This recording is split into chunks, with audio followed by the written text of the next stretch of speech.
Hi, and welcome to this episode of Tea of Life podcast. I am Tiffany, and today we are talking with Allison Mackey. And Hello. We actually had another conversation with her back in episode number 30, way back in November of 2017. Yes. And right. And in that episode, we talked about how to pursue your writing passions. And so now I'm excited to say that we have her back on the podcast to talk about a book that she has she hasn't just written it. You've been writing it for the past, 3 or 4 years, right? Yeah, 5 years. Yeah, 5 years. Okay. But it has just released, and I'm so excited. When we were actually having our conversation before, and there it is. That's awesome. When we were having our conversation before, you had actually, I think that day that we recorded our episode, you had just released your book to the publisher, I think that morning. Yeah, it was really recent. My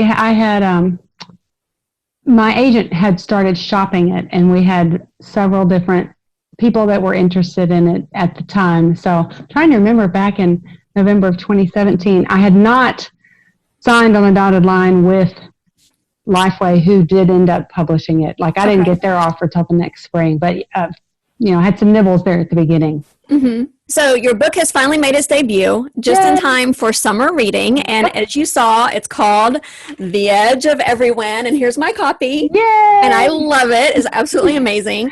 And I'll have to say that I'm not typically a fictional reader. I typically like nonfiction. Yeah. But and I think we talked about that when we had you on the podcast before. But I love this book. Yeah, it's amazing. And I know it's it's not even for my age, but I can't wait for the next one to come out. I hear that a lot. A lot of grown-ups say, I didn't think I would like a middle grade book, but it's the same reading level and genre as A Wrinkle in Time, and a lot of adults love that. So yeah, and the characters, I found myself just thinking that the characters were real, and that I could just go and have a conversation with them, or I wonder what they're up to. I wonder what Piper's doing today, or whatever. So you see, I just loved getting into it, and just kind of, I don't know, maybe I don't want to say escaping the world that I'm in right now, because I don't really need to do that, but it was it's great to just be able to kind of dive in and just go into someone else's life. Yeah. You get for a few days. Fiction. You get lost in the story for a little while, and that's always fun. Right. So I think maybe I like fiction more than I thought I did. So this could be good. I converted you. Yeah. I know. And in the book, you actually talk a lot about other books, you refer to other books. Yeah. Some of them I've read, just from having the kids and from homeschooling and stuff, but some of them I haven't. Yeah. And so I'm thinking, well, maybe I need to go and check out some of these other books and start reading those as well, because that's my hope. That was my hope, actually, is that people would make a list and they would finish this one and then go to the library and just have lots of stuff to read. Yeah, I think I might do that for the summer. Awesome. Yeah, because I think that just reading these fictional books, it's opened a whole new world for me. Yeah. And there's just different perspectives, different storylines. The books that I mentioned kind of all over the map as far as content goes, what their stories are about. A lot of them are classics. So, yeah. Awesome. So tell me, what inspired you to write this book? I get asked that question a lot, and it was a very specific moment. I knew that I wanted to write a middle grade fiction book. I kind of felt like there was a gap between Harry Potter over here and Laura Ingalls over here. You've got kids wanting to read Harry Potter because it's all magical, but then you've got parents that go, I don't want them to read that. I want them to read Laura Ingalls, and they just, it's not as relevant, and some of them, they just might be bored by it. So I wanted to write that age group, that genre. So in early 2015, I was scrolling on Facebook, and someone posted just a random meme from somewhere that said, wouldn't it be great if a book knew exactly the moment you touched it, the story you needed to read? And then someone underneath that commented, the book of requirement. and it was kind of like a mic drop for me. If you're not familiar with the Book of Requirement, it's a reference to the Room of Requirement, which is in Harry Potter. Mm-hmm. It's a magic room that appears only when the student needs it. And I thought, okay, that's a really, really, really cool concept. I need to write this book. And so as a believer, I wrote it about the story that God would be telling us about who we're supposed to be. And that's kind of how it all sort of came together for me. That's awesome. I love it. That's great. So the book, it actually tells a story from a book's point of view, and not necessarily an author's point of view. I don't want to give away too much about this book, so if I start to say too much, just stop me. Okay. But I just want to make sure I can reveal whatever it is I'm saying. Sure. So tell us about how that happens kind of throughout the book, how the book tells the story of the book. Okay. Well, I'll explain kind of how I came to that. The first several drafts that I wrote of it, it was not from that perspective. It was third person, kind of boring. It was mostly focused on Piper. And I knew as a debut writer, I needed an angle, something different, something that hasn't been done before. Mm-hmm. And one of the other things that I did was after the first couple drafts, I set the book aside and I did a bunch of research. And so I went and read every book-focused book I could get my hands on. And there's this kid's book called The Fantastic Flying Books of Mr. Morris Lesmore. Mm-hmm. And I actually mention it in the book. And it is so charming. And there was a little video short made of it, and it won the Oscar in 2012. And he makes the books comes to life. They dance and they fly and they have emotion on their little page faces. And it's just this really cute interaction with a librarian and all of these magic books. And I thought, that's a cool perspective. Books have feelings. And then I also was reading The Book Thief, which has one of the most unique narrators out there. If you've never read it, I'm not going to spoil it because that's one of the things that's so intriguing about it. I thought, okay, I need a unique narrator. I'm like, okay, it's going to be the book. The book will tell the story. So as the reader, you get to know how it feels to be held by the reader and how he interacts with each reader. Mm-hmm. Awesome. So all of your chapters start with a quote. Yeah. And okay, so when I was reading the book, I didn't realize that you actually wrote the quotes. I did, yeah. And I didn't find that out until after I had already read the book. And then I had to go back through and go, wait a minute, what? She wrote all those quotes? And and that explains why I've never heard of any of them. Exactly. So there's a story behind that too. When I first wrote it, I had taken quotes from like all these classics. I had taken quotes from all kinds of other books. And when I received the publishing offer and all that, the closer we got to printing date, they said, oh, by the way, you are responsible for going to all of those publishing houses, getting their written permission, signing a contract with them, and paying them money for that. And so I was like overwhelmed, first of all, at the time that would take and then the cost. And my editor said, you are a really good writer. You just need to write your own. I'm like, you know what? I'm going to scrap all those other ones. And I had about a week or two of time that I had to come up with all of them. Mm-hmm. And it was really fun. I just came and I wanted them to sound like real books. And I understand from a couple readers that I did my job well. They thought they were real books. And I'm like, oh yeah, I've heard about that. And it's not a real book. You're like, oh really? Yeah. So it was very, very fun to do that part of it. That is really cool. So the people that you actually okay, so just in the first one, in the salutations. Yes. I see, may our stories be told and may the words have life. Friar Godfred. Yes. So Friar Godfred? Friar Godfred is a major character in book number 2. Oh, okay. So I'm hoping that the publisher will, ask me to publish book 2 and 3. But yeah, he's a major player in book number 2 as they go into the mystery of how the book's origins came to be. That's what they do. They try to discover the book's origins in book number 2. What a great idea. So it just comes full circle. Yes, it does. So literally all these quotes you could probably find in the sequels. Well, not all of them. Some of them are just fun, like the poem about I stand them up all spine to spine and watch them duke it out. There's some that are just funny poems. Some are just snippets, and the authors are just people in my family tree. like winning, like I went through my family tree and I found, oh, that's a good name. And just random names. There are a couple that are public domain, and I did give attribution in the back for those.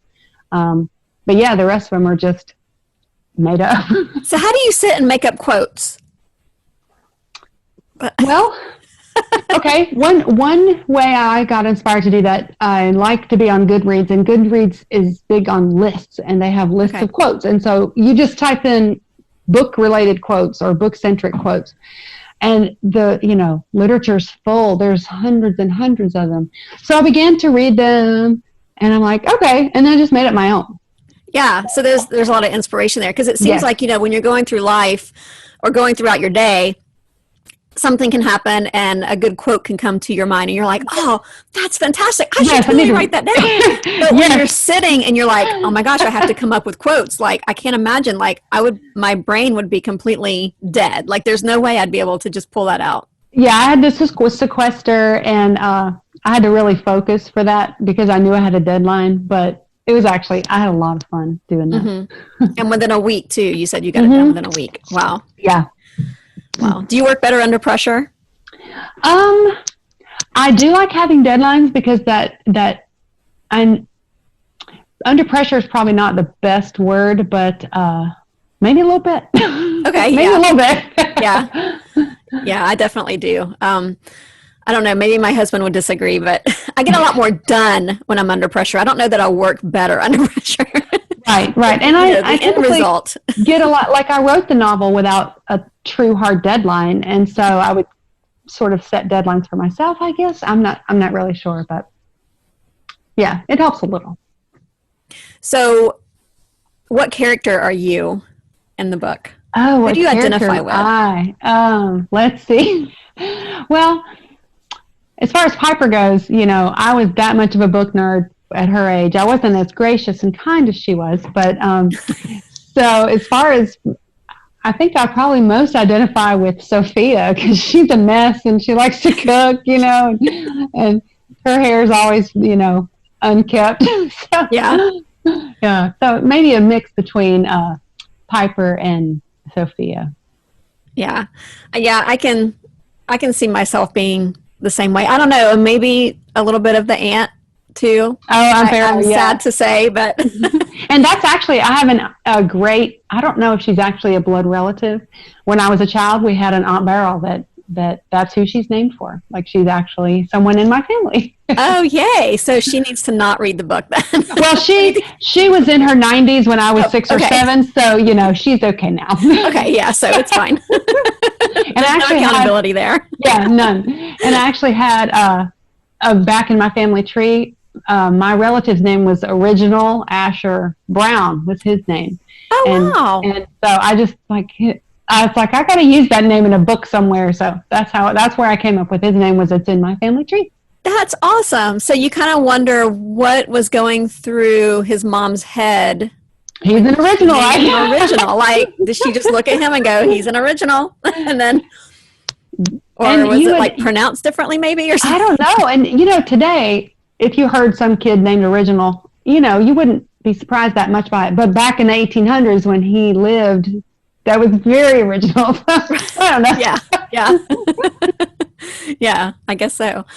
So, is there going to be a sequel? I hope that there are 3. I hope that it'll be a trilogy. Mm-hmm. When you're an unpublished, untested author, the truth is only 25% of books ever make their advance back. 75% don't. So it's a gamble when the publisher publishes anything.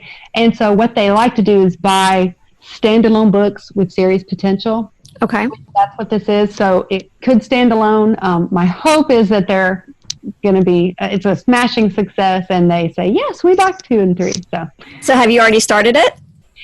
Book number 2, is 95% done, and I'm in a really hard editing phase of it right now. And book number 3 is in the plotting phases still. So how far between books do you typically release the series? Like, how long do you usually wait? Oh, I'm new at all of this. I don't know. Okay. I didn't know if there was like a set time or, like a structure. That's a good question. I guess it depends on the success level of it. So, Mm-hmm. and you hear the long-awaited sequel. So, a couple of years between each may grow your readership to have a buzz building about book number 2, something. So, Right, right. So, what is your goal for this book? Like, what do you desire for your readers to get from this book more than anything else? well, there's 2 main goals really. I want them to be entertained. That's probably the biggest thing. I want to tell a really neat story, and so I hope that I did that. But I am a person of faith, so there's the faith element that I would hope they would ask really big questions. I pose some big concept, big questions. They have a tragedy, and Piper asks big questions and has hard issues that she deals with. So my hope is that readers would maybe think about God differently than they did before reading the story. So those are two things I'd like to see happen. That's awesome. So I also saw on your book release online party that you had on your Facebook thing, that you have activity kits for the book. Tell me about those. My publicist team, it was so great. They came up with the idea of having an activity kit. I can provide you with the link. It's just a free download. And I wish I had I thought I had a copy here with me. I don't know where it went. You just print off. It's, I think, 3 pages total, and it's front and back, and then you fold it a certain way, and there's like a book making activity where you can punch a little hole in it, and there's a crossword puzzle and a word search, and there's also a recipe for how to make snickerdoodles, because one of the chapters is about snickerdoodles. So and I wanted to make snickerdoodles. Yeah, there's a recipe and instructions about how to make snickerdoodles in there.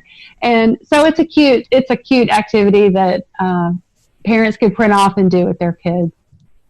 That's awesome. Yeah, that sounds like a lot of fun. I actually did go on the website and I looked at it and, downloaded it and looked through it and everything. It does look very, it looks like a lot of fun. I wanted to print it off and do it myself. I can't take credit for that. My team at Lifeway did the whole thing for me and said, "How does this look?" I said, "Oh, it's wonderful." So at what point do you get to in the book though where you think, okay, I'm going to do activity kits for this? It was part of the ramp up to the launch. They're wanting, since I'm pretty sure that it was sort of a last minute, when everything was scrapped, all of a sudden all the in-person events were canceled.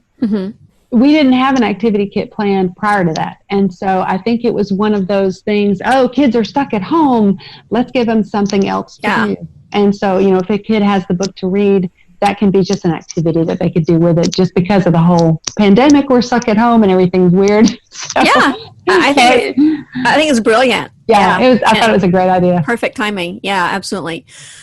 Well, one of the quotes that you made in our previous conversation together in episode number 30, if y'all weren't paying attention before, I absolutely love, and I actually think about this quote often. Okay. And you said, and you were quoting somebody else in this quote, I believe, but you said, "We don't seek perfection in order to obtain the Father's blessing. We seek perfection because we already have the Father's blessing." Yes. I love that. And I think about that often.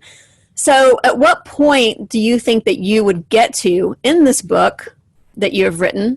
It took you 5 years. So at what point do you get to in this book to where you go, okay, it's perfect. I've sought enough perfection. It's time to let it go. It's funny, being new to the whole publishing thing, I didn't know what I didn't know. And so I assumed when my agent signed me that there would be edits, so we did some editing. What I didn't realize was how much more extensive those edits would become once the publisher got hold of it. But I will say they were fantastic editors, and they made it a much better book. So I would, very easily say right now, I'm hands off, I'm done. I wouldn't, I haven't checked for typos. We've checked a lot, but it goes back and forth in so many hands, so I can see how one could possibly slip in. But each time they said, yeah, we're going to rewrite this section, I was like, really? I thought we were done. So I would say, I'm actually really happy with it. It's one of those things that I've learned to trust their voice. That's the editing team. That's what they do. That's their job. And gosh, they did such a great job drawing out such a better story that I trusted them when they said it was done. So I'm like, okay, I'm done. Yeah, well, I think it's there. It was pretty great. I'm not really sure that I know anything else that you could have added to it.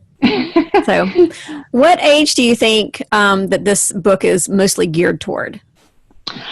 Well, kids tend to read up, and the main character is a 13-year-old girl and her 10-year-old brother. Mm-hmm. The vocabulary, there's this tool called the Fleisch Cascade scale that tells you what grade level it is, and it's at 5.9. So almost a 6th grade level, but so a 11 or 12-year-old child would be the target reader, but a very well-read 9-year-old could also read it. There's nothing topically that would be inappropriate for a younger, 8 or 9-year-old child, but the vocabulary just depends on the kid, But of course, lots of teenagers and adults like it too. So, but my target was a 12-year-old girl. Okay, yeah, I think you hit it. I think you hit your target. I actually ended up getting 2 copies. Oh, yes, I heard you say that. So I am actually going to offer one to my listeners. Anybody who is interested in receiving the book, The Edge of Everywhen, I will send it to you. I have 1 copy. Yes. So I have to figure out how I'm going to give that 1 copy away, but 1 copy. Maybe the Excellent. First person who, listens and says, hey, I want it. Maybe that will be right. it.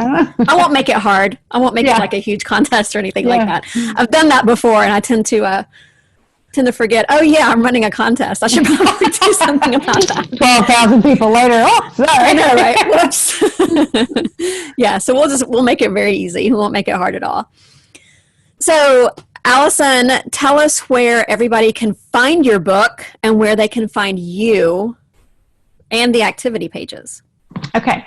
Find me. There's several places. I am on Facebook. It's author A.S. Mackey. And I'm on Twitter, author A.S. Mackey, and on Instagram.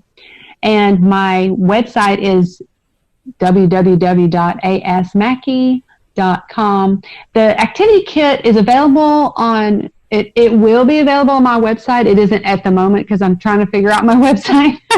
But B&H Kids, the Facebook page, that's the publisher, the publishing arm of Lifeway. They definitely have a link there to download it. And my author page, the Facebook author page, should also be able to take you to a link to download that activity kit. Excellent. And we will put a link to all of those in the show notes on our YouTube channel and on my website. So you can go there and click on the link and it'll take you to all those places.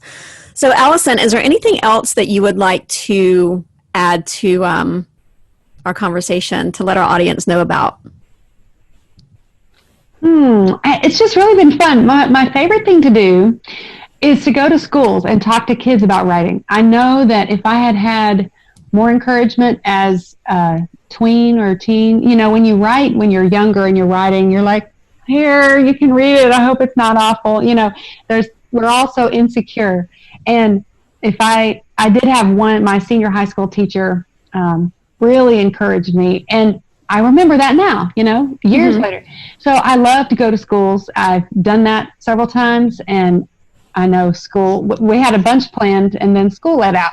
So those didn't happen. But I do hope that once school gets back in the fall, I will be able to go, because I have about a 30 or 40 minute interactive talk that I talk about inspiration and passion and, creativity and creative writing, kind of whatever the teacher really wants me to focus on, I can focus on that. And I've done public schools and Christian groups, so it's sort of a whatever the teacher wants. So I'm looking forward to talking to the kids about that, and because I did it. This ones that I had before were prior to the actual release of the book, so I didn't have a book I could give them yet. Mm-hmm. But now I'll have a book that I can give them, and I'm looking forward to that. So if you are an educator, reach out to me and I will come to your school. Yeah, that would be great. So is there any other thing that you're working on right now besides this? Like, do you have any other works that you're writing? Always. There's always a folder on my laptop that grows of book ideas. So I'm currently writing a couple young adult fiction books. One is like a medieval allegory kind of. And then it would be like a hind's feet in high places in Middle Earth, kind of like that. So okay. I'm hooked. And I'm hooked. I'm already there. I already want it. Grace in the House of Cedar is the title. Oh, wow. And then the other book is another young adult. It's more speculative, so it's not sci-fi, but it's a little out there. Mm-hmm. It's like that's the only way I know how to describe it. It's a speculative about a modern day Philip who travels in the spirit and just goes around and prays for people. So, oh, wow. Yeah. That's awesome. So that's what I'm working on right now. I think you're currently my favorite author. Yay! Because I really like this. How do you come up with the titles, though, before you even write the book? Like that. The truth is, titles and covers are what sell books, especially kids' books. If the title is boring or the cover is boring, they're not going to look at it. So I do research. I also go to Amazon and I make sure there is not already a book out there with that title, because that just bugs me that there's so many of the same names of books. Yes. And so I look at it, just do lots of research, go out to the libraries. Amazon, of course, seems like has every book out there. So that's kind of a safe search engine to make sure your title's not already taken. Right. I can write titles, though, but at least I could start a new one anyway. Yeah. Yeah, actually, I just ran into that just yesterday. I was researching a book, looking for a book, and I'm just scrolling and scrolling and scrolling. And there was one book right after another, all different books titled the same exact thing. Yeah. And so I had to find it by the author and then who had written the foreword in the book, because I knew that, all that. So that's what I was trying to look for. And then when I found the book, and then I saw somebody else talking about the book, because that's why I was looking for it, they had a totally different cover. Like it was the same different book, edition, completed different edition. Different cover. And I'm like, okay, now I'm really confused. So I had to go back and make sure again that I was looking at the right book. So, yes, and you can see that this book is very intriguing.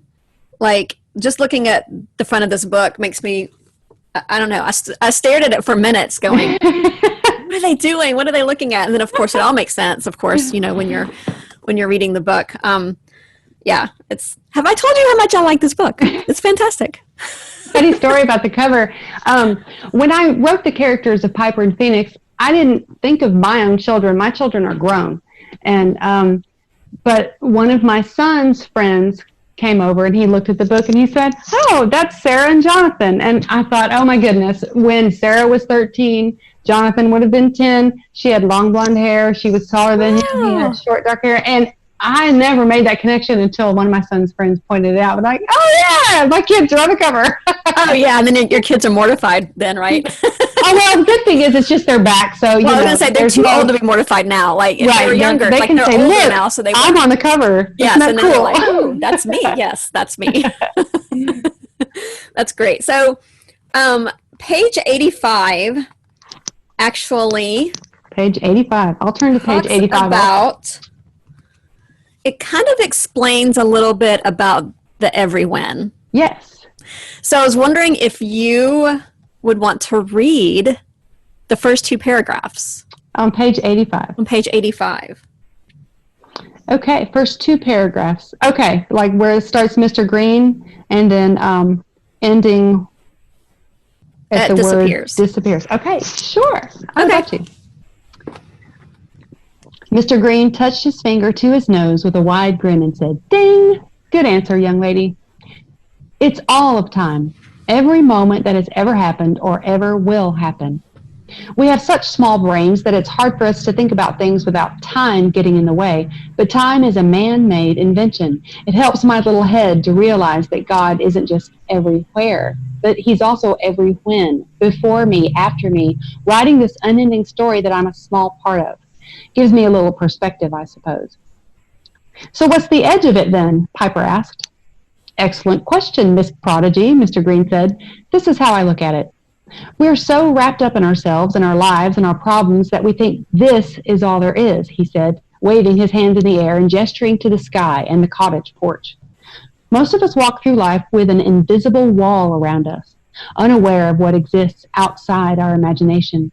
Sometimes, in certain places or during certain moments, that wall becomes thin, so thin that it's like a curtain or a transparent veil. So as far as I see it, living on the edge of everyone means you constantly press into that veil, listening, searching, and watching for it to be stretched so thin that it disappears. Yes. Yeah, I came upon the concept of everyone when I was researching the book. You know, I wanted to talk about the timelessness of God in our American or English culture. We don't have a word for that. And right. So it's a different cultures do, and they use that word everyone, and it just stuck. I thought, oh, okay, that's something we can kind of dig into there. But it's not so deep that a 12-year-old can't grasp it. Right.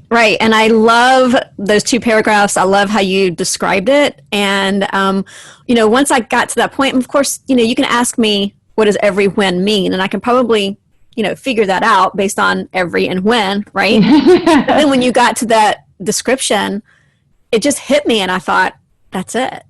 I mean, I don't know. There was just something very deep, but very simple just about that explanation there. So it got me. Yay, good. I laughed, I cried, all those things during this book. So I had someone say that, great word you came up with. Oh, I did not come up with that word. I found it. So, thank you, Allison, for being on the podcast today. Is there anything else that you would like to share while we're here? It's fun to come back full circle. Back in 2017, I had all these hopes and I never thought, I'll be published with Lifeway. Like, Lifeway does Beth Moore. They just, yeah. So it's kind of surreal in a lot of ways. But in other ways, I don't think it's hit me yet because all the in-person events were canceled. And so it's kind of, it's been fun and I've learned a lot. Beth Moore, Allison Mackey. Yeah, might be very close on the shelf sitting next to Beth Moore, right? Yeah. Should be, yeah. So I've learned a lot. I'm excited to write more. So hopefully this is just the first of many. So we can find your book, obviously, at... Yes, okay. You can find it at lifeway.com. Mm-hmm. If you type theedgeofeverywhen.com, that will automatically direct you to Lifeway. And you can also find it on Amazon. They do have a Kindle. And I'm so excited. There's an audiobook coming. And there was a meeting with the publisher that said, what is Novus Fabula? What does the narrator sound like? I said, he's male, he's British, and he has a baritone voice. So they procured a lovely, deep-voiced British gentleman to read the book, and they sent me a clip of it. It's fabulous. So that will be available soon through Audible. I'm not sure how much longer it'll be, but... I'm thinking like James Bond, kind of? Sort of like a Colin Firth or, just a nice, deep... James Bond would actually not be too bad. And so you can order them from any bookstore. Some bookstores will carry them on the shelf. Some people aren't going to stores these days, so definitely online, definitely on Kindle, and lifeway.com. Yes, absolutely. Well, thank you, Allison, for being on the podcast again today. This has been absolutely amazing. Yes, absolutely. Anytime. And I'd like to go ahead and book our next session for when your sequel comes out. Yes, absolutely. Have you on again. Absolutely. Like I said, you're now my favorite author. So I'll be reading all your books that come out. Awesome. Yay. You can be president of my fan club. All right, I can do that. Thanks, Tiffany. All right, thanks, Allison.